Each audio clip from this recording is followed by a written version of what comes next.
안녕하세요. 승리한상 가족 여러분, 그리고 강성성경연구원 여러분, 오늘은 마태복음 91강 마태복음 17장 22절에서 27절 말씀을 성도는 권리 행사보다 의무 수행에 우선하자라는 제목으로 함께 말씀을 나누도록 하겠습니다. 승리하는 삶은 박유일 목사님의 구속사로 조망한 성경 연속 강의 집을 통해서 편집이 되어 있고요. 저희들 현재 나누고 있는 마태복음 15장에서 21장까지의 내용은 마태복음 강해집 제3권을 통해서 편집이 되어 있습니다. 오늘 본문 말씀을 함께 나누도록 하겠습니다. 17장 22절입니다. 갈릴리에 모일 때 예수께서 제자들에게 이르시되 인자가 장차 사람들의 손에 넘겨져 죽임을 당하고 제3일에 살아나리라 하시니 제자들이 매우 근심하니라 라고 기록되어 있습니다. 이 부분은 우리가 고난주간에 미리 살펴본 부분이지만 다시 한번 묵상해 보도록 하겠습니다. 예수님께서는 마태복음에 기록된 것으로 총 3차례 예수님의 죽으심에 대해서, 부활에 대해서 제자들에게 이야기하고 있습니다. 자, 첫 번째가 마태복음 16장 21절에서 22절에 예수님이 누구신지 바른 신앙 고백을 받으시고 이제 예수님을 통해서 이루시고자 하시는 하나님의 구원의 역사를 이야기하면서 제자들에게 이야기한 것입니다. 이 말씀을 다시 한번 보도록 하겠습니다. 이때부터, 즉 예수님께서 제자들의 신앙 고백이 바르게 서여진 걸 확인한 때부터 예수 그리스도께서 자기가 예루살렘에 올라가 장로들과 대제사장과 서기관들에게 많은 고난을 받고 죽임을 당하고 제3일에 살아나야 할 것을 제자들에게 비로소 나타내시니 베드로가 예수를 붙들고 항변하여 이르되 주여 그리 마옵소서, 이 일이 결코 주께 미치지 아니하리이다. 우리가 16장 말씀을 보면서 예수님은 베드로의 이 항변에 대해서 사탄아 물러가라 하신 후에 이것은 예수님을 넘어지게 하는 것이고 사람의 일이고 하나님의 일이 아니면서 고쳐주셨습니다. 그리고 오늘 본문 말씀에서도 예수님께서 다시 한번 이 말씀을 하시는데 변화산에서 놀라운 영광의 모습을 보고 예수님의 말씀 안에서 믿음의 역사에 대해서 확인한 후임에도 불구하고 제자들은 여전히 근심한 상태입니다. 그런데 우리가 좀 더 주의 깊게 봐야 되는 것은 제자들이 이 상태에서 머물러 있는 것이 아니라는 것입니다. 예수님께서는 16절에서 사람의 일이 아니라 하나님의 일에 우리가 집중해야 된다, 하나님의 생각을 따라야 된다라고 얘기했음에도 불구하고 제자들은 이후에 나타나는 모습을 보면은 더욱더 자기의 생각에 매몰되는 것, 사람의 일에 더욱더 관심 깊게 나아가는 것을 보게 됩니다. 마태복음 20장 17절에서 21절 말씀을 통해서 이것을 확인할 수 있습니다. 예수께서 예루살렘에 올라가려 하실 때 12제자를 따로 데리시고 길에서 이르시되 보라, 우리가 예루살렘으로 올라가노니 인자가 대제사장들과 서기관들에게 넘겨짐에 그들이 죽이기로 결의하고 이방인에게 넘겨주어 그를 조롱하며 채찍질하며 십자가에 못 박게 할 것이나 제3일에 살아나리라. 더욱더 구체적으로 예수님의 고난에 대해서 얘기해주고 있어요. 그런데 그때 어떤 일이 발생하냐면 그 다음에 제자들의 반응을 보십시오. 그때 세베대의 아들의 어머니가 그 아들들을 데리고 예수께 와서 절하며 무엇을 구하니, 여기서 세베대의 아들들은 바로 요한과 야고보입니다. 즉 지금 온 사람은 누구이냐면 예수님의 이모예요. 그 이모가 와가지고 자기 아들들에 대해서 예수님께 부탁하는데 무엇이라고 부탁하냐면 예수께서 이르시되 무엇을 원하느냐 이르시되 나의 이 두 아들을 주의 나라에서 하나는 주의 우편에 하나는 주의 좌편에 앉게 명하소서. 즉 제자들은 지금 어떤 생각을 하고 있냐면 예수님이 이번에 예루살렘에 올라가면 왕이 될 것이라고 생각하고 있고 예수님을 통해서 새롭게 열린 이 왕국에서 요한과 야고보를 좌우편에 세워달라는 거예요. 가장 중요하고 가장 높은 자리에 임명해 달라는 것이 바로 야고보와 요한의 어머니 예수님의 이모가 와서 이야기한 것입니다. 우리가 그 이후의 말씀을 보면은 제자들이 이것 때문에 시기 질투하는 걸 보게 돼요. 그것은 무슨 뜻이에요? 이 얘기를 한 것을 너무 억울해하는 거예요. 억울해한다는 건 무슨 뜻이에요? 나도 높은 자리에 올라가야 되는데 저것들이 혈연을 끌어들여서 자기네들만 높은 자리에 오르려 하네? 이렇게 생각하고 있다는 거예요. 그래서 여전히 제자들은 하나님의 일보다는 사람의 일을 생각하고 있습니다. 사람의 일을 생각할 때 나타나는 가장 큰 특징이 무엇이냐면 하나님께 은혜를 받아서 내가 이 자리에 있게 됐는데 지금 예수님의 제자들도 하나님의 은혜로 예수님의 제자가 된 것인데 이것을 마치 내 공로로 착각을 하고 내 권리로 착각을 하고 내 특 특권으로 착각을 해서 자기가 높아지려 한다는 거예요. 이것이 바로 은혜를 사람의 생각으로, 사람의 일로 사용할 때 나타나는 특징입니다. 근데 오히려 하나님의 일로 사용하면 어떤 일이 나타나는지 우리가 오늘 말씀을 통해서 확인하게 됩니다. 자, 다음 단락을 보기 전에 첫 번째 질문에 대한 대답을 한번 찾아봅시다. 제자들은 예수님의 말씀을 듣고 왜 근심했나요? 예수님께서 고난에 대해서, 죽으심에 대해서, 부활에 대해서 얘기했을 때 항상 나타나는 반응이 뭐였어요? 항변이었고 근심이었고, 사실 마태복음 20장에서 무시였죠. 그런 거 걱정할 필요 없다. 예수님 왕 되신다. 이런 확신을 가지고 있는 거거든요. 그래서 근심한 이유는 이 말씀이 듣기 싫은 거예요. 이런 생각을 하는 예수님에게 동의하지 않는 것입니다. 즉 이것을 우리가 지금까지 성경을 통해서 계속 무엇이 잘못됐는지 깨닫게 하신 그 말씀의 근거로 얘기를 하면 뭐예요? 하나님의 생각보다 자기의 생각이 우선된 거예요. 자기의 계획으로 하나님의 계획을 폐하려 하는 거예요. 그래서 근심하는 것입니다. 어떻게 폐할 수 있을까? 어떻게 이런 생각과 이런 말씀과 이런 의도를 멈추게 할 수 있을까? 그러나 이것은 오직 죄로 간다는 거, 이것은 오히려 우리를 멸망으로 인도하는 거 우리는 기억해야 됩니다. 자, 이제 두 번째 단락을 보도록 하겠습니다. 두 번째 단락을 통해서 우리가 은혜를 어떻게 써야 되는지 예수님을 통해서 확인하는 시간을 갖도록 하겠습니다. 자, 24절 말씀을 보십시오. 가버나움에 이르니 반세계를 받는 자들이 베드로에게 나와 이르되 너희 선생은 반세계를 내지 아니하느냐라고 얘기하고 있습니다. 자, 여기서 반세계는 무엇이냐면 바로 성전세를 얘기합니다. 이 성전세에 대한 근거는 무엇이냐면 바로 출애굽기 30장에서 하나님께서 명령하신 규례에 의해서 정해진 것입니다. 자, 출애굽기 30장 13절에서 15절 말씀을 봅시다.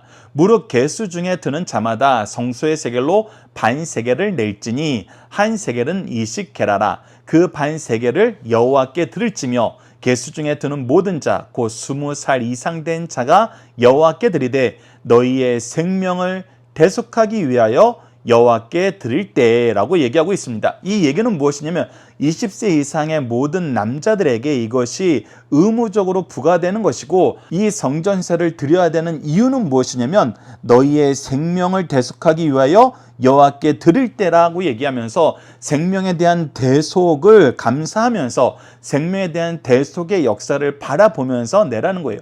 즉 이것은 성전을 보수하고 성전을 유지하는 여러 가지 일들에 쓰이는 것이지만 이 근본 취지는 뭐냐면 이 성전을 통해서 예수 그리스도의 대속의 역사를 바라보게 만드시는 거거든요. 구원의 은총을 바라보게 하기 위해서 이 성전을 계속 바라보고 성전에 소속된 백성됨을, 하나님의 자녀됨을 끊임없이 기억하게 만드시는 거예요. 그래서 이것은 부자든지 가난하든지 부의 정도에 따라서 차별을 두는 것이 아니라 모두 동일하게 내게 만들었습니다. 왜? 이것은 자신들이 사는 것이 아니라 하나님께서 주시는 은혜의 역사이기 때문에 부자나 가난한 자나 차별이 없다는 것입니다.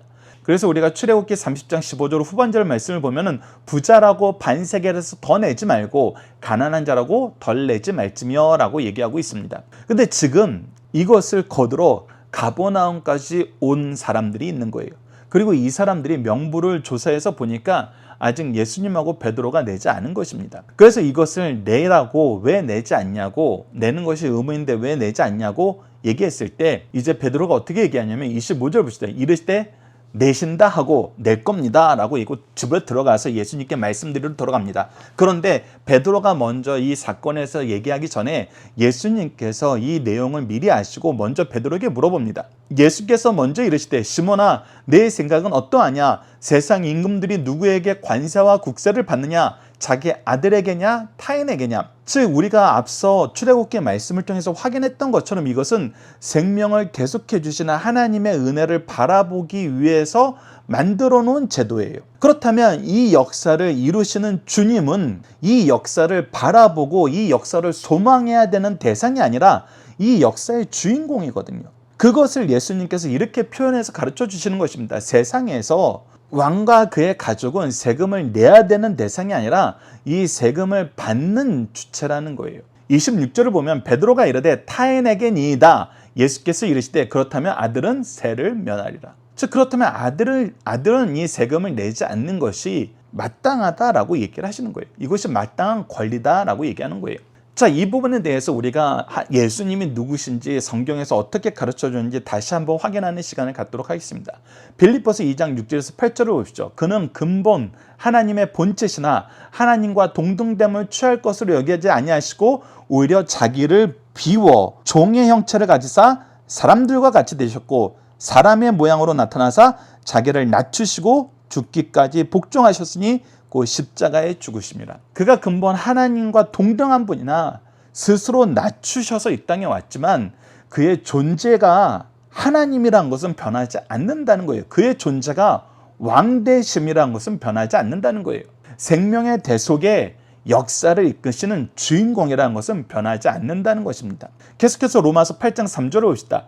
율법이 육신으로 말미암아 연약하여 할 수 없는 그것을 하나님은 하시나니 곧 죄로 말미암아 자기 아들을 죄 있는 육신의 모양으로 보내어 육신의 죄를 정하사. 즉 우리가 해결할 수 없는 이 죄의 문제를, 우리의 연약함으로 말미암아 해결할 수 없는 이 죄의 문제를 하나님께서 그의 아들을 육신의 몸을 입고 오게 하셔서 우리 대신 감당하게 하셨다는 것입니다. 그래서 예수 그리스도의 주인됨, 예수 그리스도의 왕됨, 예수 그리스도의 하나님 되심은 너무나 분명하게 드러나고 있고 이것을 우리가 기억해야 된다는 거예요. 그러면 나가서 이 얘기를 하면 되잖아요. 출애굽기 30장 말씀을 통해서 생명의 대속을 바라보라고 주신 이 제도는 바로 나를 바라보라고 한 것이고 나를 맞이하게 하기 위해서 주신 것이기 때문에 너희들이 나에게 이 성전세를 요구하는 것은 하나님께서 이 성전세를 세우신 근본 취지에서 벗어나는 것이다 라고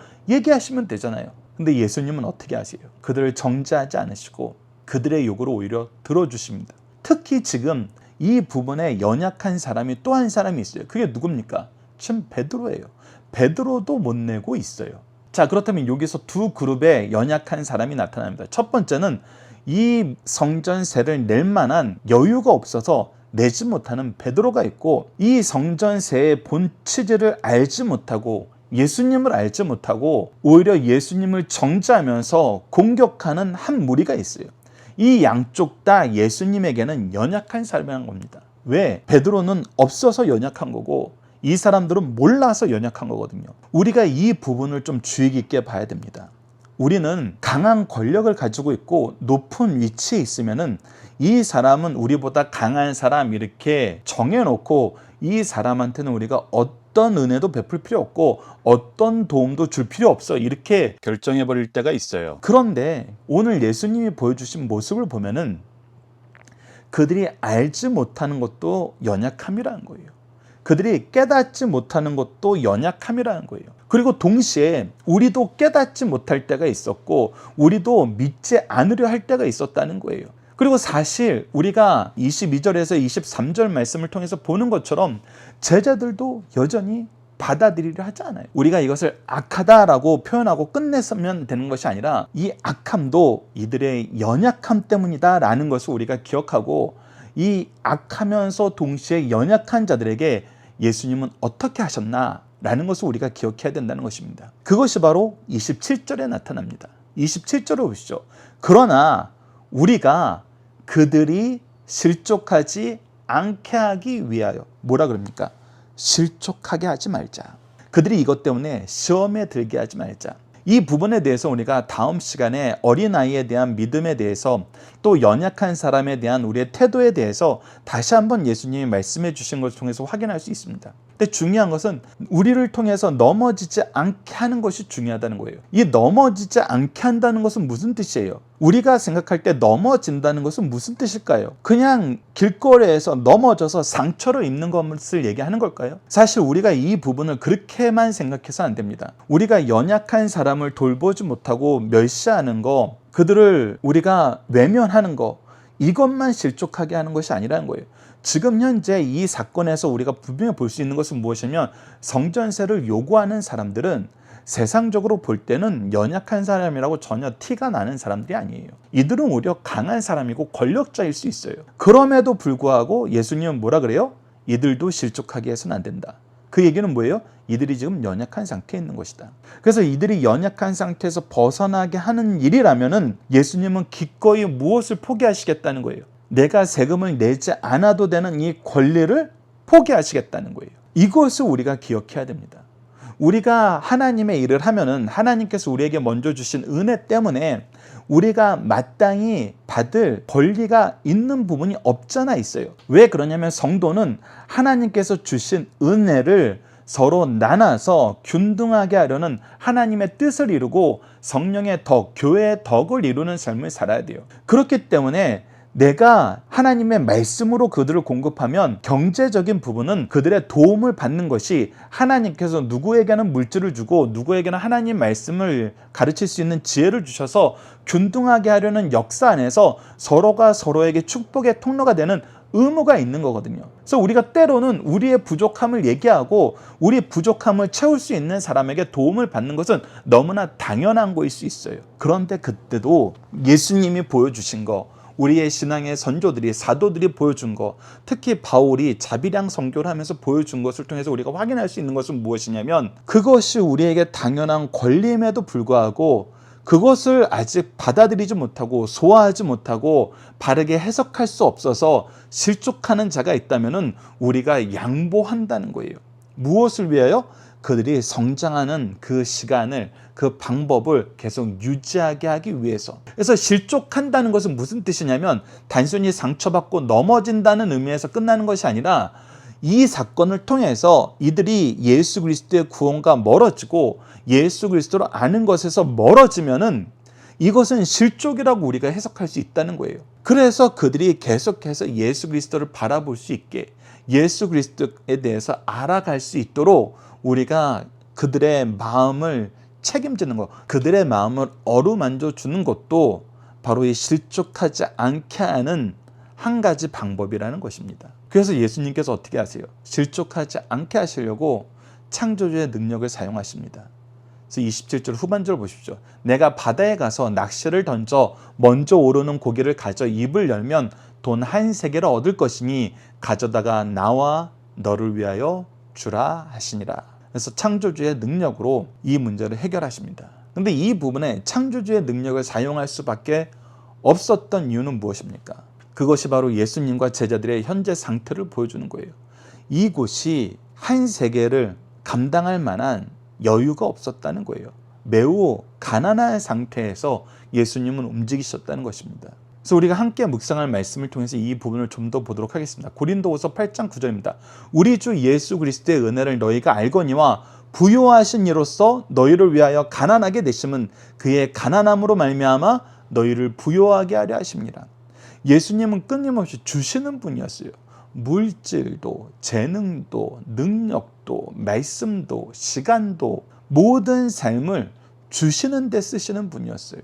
그렇기 때문에 자기를 위한 것은 철저하게 줌으로써 하나님의 뜻을 이루었던 것을 보게 됩니다. 계속해서 디도서 3장 9절을 보시죠. 그러나 어리석은 변론과 족보 이야기와 분쟁과 율법에 대한 다툼은 피하라. 이것은 무익한 것이요 헛된 것이니라.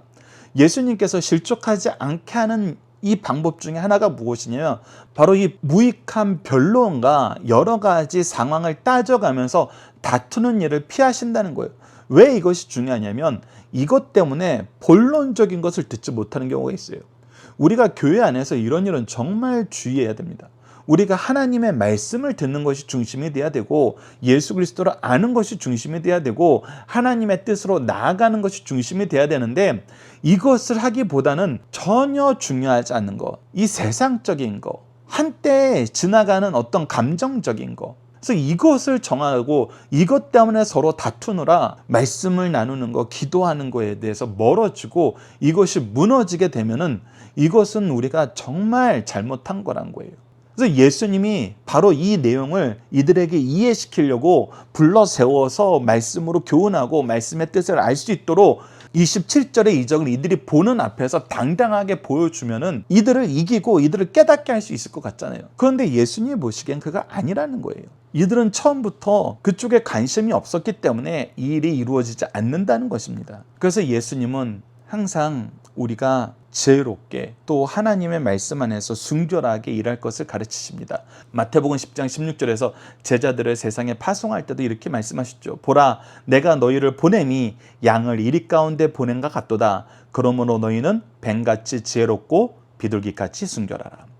그래서 우리는 이 세상에서 하나님이 주신 지혜로 민첩하게 미리 준비하면서 항상 이 세상이 어떤 방식으로 나오는지, 우리가 이런 상황에서 어떻게 예수 그리스도의 복음을 계속 전파하면서 우리에게 맡긴 영혼들을 양육할 수 있는지를 미리 생각하고 미리 준비해야 되고, 이 일을 이룰 때 우리가 악과 짝하거나 악에게 이용되기보다는 정말 하나님이 우리에게 주신 거룩함으로, 순결함으로 일할 수 있는 하나님의 은혜의 능력을 더욱더 강구해야 됩니다. 계속해서 고린도전서 10장 23절과 24절을 봅시다. 모든 것이 가하나 모든 것이 유익한 것이 아니요 모든 것이 가하나 모든 것이 덕을 세우는 것이 아니니 누구든지 자기 유익을 구하지 말고 남의 유익을 구하라. 자기가 받은 은혜를 또 이 은혜 안에서 마땅히 요구할 수 있는 권리를 내려놓을 수 있었던 말씀이 바로 이 말씀이죠. 우리가 나의 유익을 위해서 살기보다는 연약한 사람을 새로운 일에 내가 받은 은혜를 아낌없이 쓸 수 있는 그런 자세가 필요하다는 것입니다. 가한 모든 것을 우리가 하는 것이 항상 유익한 건 아닙니다. 우리가 권리로 주장할 수 있는 걸 무조건 주장하고 그것을 먼저 요구하는 것이 하나님의 덕을 세우는 거하고 거리가 멀 수 있다는 거, 우리가 항상 이 부분을 조심해서 살펴봤으면 합니다. 자, 그러면 함께 문제를 보도록 하겠습니다. 두 번째 문제, 성전세를 요구하는 자들을 만났을 때 예수님은 베드로를 통해서 무엇을 가르쳐 주십니까? 예수님이 바로 이 왕되심을, 이 성전세를 걷게 하신 이유고, 이 성전세를 통해서 보여주시고자 하시는 하나님의 구원의 은총의 주인공임을 가르쳐 주십니다. 세 번째 문제, 예수님이 계속해서 권리를 주장하지 않는 이유는 무엇입니까? 바로 연약한 자들이 실족하지 않게 하기 위해서, 헛된 변론을 피하고 연약한 자를 돌보기 위해서. 특히 연약한 자를 돌본다 그랬을 때는 앞서 얘기했던 것처럼 없어서 연약한 사람이 있고 몰라서 연약한 사람이 있고, 세 번째는 우리가 신약 성경에서 가장 중요하게 얘기했던 건데, 믿음이 연약하여서 시험에 드는 사람들이 있고, 이 세 부류의 사람들을 예수님은 모두 고려하고 은혜 받는 방법으로 이 역사를 처리했던 것을 우리가 기억하면서 우리에게도 이러한 지혜를 주시라고, 그리고 이 세 부류의 사람들을 우리가 항상 살펴보면서 실족하지 않도록 돌볼 수 있도록 우리가 기도하는 시간을 가졌으면 합니다.